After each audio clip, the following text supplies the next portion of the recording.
राधे राधे भक्तों। श्रावण महात्म्य अध्याय 1।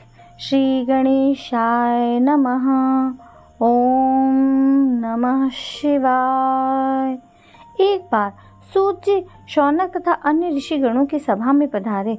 सूत जी ने उन्हें आदर पूर्वक प्रणाम किया और बैठने के लिए आसन दिया। उनके बैठने के बाद मुनि श्रेष्ठ शौनक जी ने सूत जी से पूछा, हे प्रभु, हम सब मुनियों की इच्छा हो रही है कि आप हमें कोई ऐसी कथा सुनाइए जिससे सुनकर हम सब तृप्त हो जाएं। हमने आपके मुख से अनेक आख्यान सुनकर आनंद प्राप्त किया है। आपके मुख से हमने तुला राशि का सूर्य होने पर कार्तिक मास का महात्म्य, मकर राशि का सूर्य होने पर माघ मास का महात्म्य तथा मेष राशि का सूर्य होने पर वैशाख मास का महात्म्य सुना है। अब इन मासों में से भी उत्तम कोई मास हो तो हम उसका महात्म्य सुनना चाहते हैं। शौनक जी का आग्रह सुनकर सूत जी बड़े प्रेम पूर्ण शब्दों में बोले कि श्रोताओं में निम्नलिखित 12 गुण होने चाहिए: दंभ रहित, आस्तिक बुद्धि, शठता रहित, परमात्मा में भक्ति, भगवत चर्चा सुनने की तीव्र इच्छा, नम्रता, ब्राह्मण भक्त, सुशील स्वभाव, धैर्यवान, पवित्र, तपस्वी तथा दोषारोपण रहित। ये सब गुण आप सज्जनों में विद्यमान हैं, इसलिए मैं प्रसन्नता पूर्वक आपको तत्व की बात सुनाता हूँ। एक बार ब्रह्मा पुत्र सनत कुमार ने भगवान शिव से पूछा, हे महादेव, हमारे हृदय में ऐसे मास के महात्म्य को सुनने की इच्छा हो रही है जो सब मासों में श्रेष्ठ हो।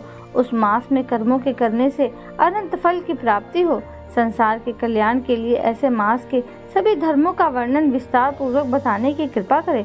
भगवान शिव ने सनत कुमारों की इच्छा जानकर कहा, वर्ष के 12 महीनों में श्रावण मास मुझे सबसे अधिक प्रिय है।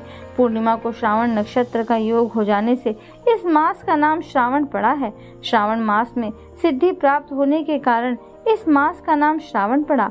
आकाश के समान स्वच्छ हो जाने से नाभा नाम कहा है।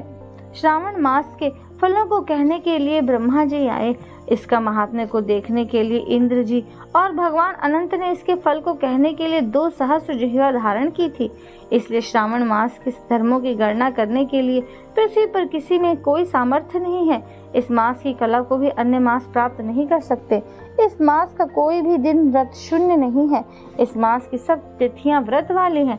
सनत कुमार बोले, हे महादेव, आपने अभी बताया कि इस मास की प्रत्येक तिथि व्रत वाली है, अतः आप मुझे बताइए कि किस तिथि में कौन सा व्रत रखा जाता है, उस व्रत का अधिकारी कौन है, उसका फल क्या मिलता है तथा उस व्रत को करने की विधि क्या है, किसने इस व्रत को किया है, उसकी उद्यापन विधि क्या है, उसका देवता कौन है, पूज्य कौन है, पूजन सामग्री क्या है, प्रधान पूजन किसका करना है, जागरण विधि क्या है, किस व्रत का क्या समय है। हे प्रभु, आप मुझे ये सब बातें कृपा कर विस्तार पूर्वक बताने की कृपा करें। श्रावण मास आपको क्यों प्रिय हुआ, इसे पवित्रम किस कारण से कहा गया है, इस मास में कौन अवतार उत्तम माना गया है, इस मास में कौन सा अनुष्ठान करने योग्य माना गया है। हे प्रभु, आप सब प्राणियों के लाभार्थ मुझसे कहें। रविवार से शनिवार तक जो व्रत आदि किए जाते हैं वह कृपा कर बताने का कष्ट करें। आप सब देवताओं में बड़े होने के कारण महादेव कहलाते हैं। पीपल के पेड़ में तीनों देवों ब्रह्मा विष्णु महेश का निवास कहा गया है, उसमें भी आपका निवास सबसे ऊपर कहा गया है।